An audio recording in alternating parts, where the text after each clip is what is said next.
Cet équipement, c'est un prototype, un premier prototype que nous sommes en train de réaliser pour le décortiquage du sésame. Et cela, c'est grâce à un projet FONRIP, financé par les FONRIP.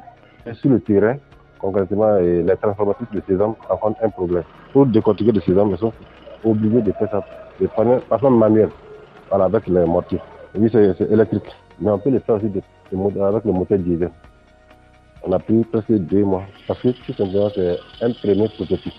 Et actuellement, nous continuons toujours à faire les tests pour vérifier voir s'il n'y a pas de dysfonctionnement, s'il y a des dysfonctionnements, puis apporter des corrections. Voilà. Donc, comme c'est un premier prototype, donc vraiment, il faut que on fasse de telle sorte que ça puisse réussir.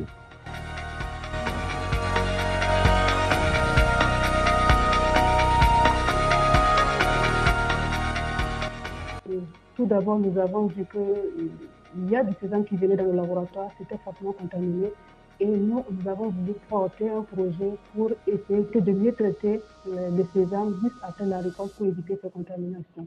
Nous avons contacté différents acteurs de la transformation pour comprendre et noter quelques contraintes ou difficultés de la filière. C'est là que nous nous sommes rendus compte que toute la transformation du sésame plutôt passe par le décortiquage et il n'y a pas de décortiqueur de sésame au Burkina.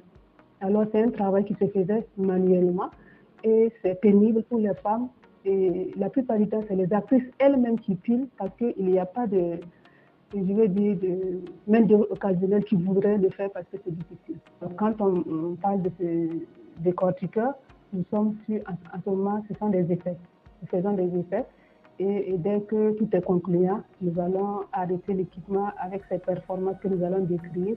Mais maintenant, si toutefois il y a un petit souci et qu'il faudrait améliorer la recherche et que nous n'avons pas de financement, ça veut dire que le projet pourrait s'arrêter là comme un résultat prématuré qui n'est pas allé au bout. Alors donc c'est ça, c'est aussi un cri de cœur. Et c'est pas la recherche de financement, c'est pas toujours aisé.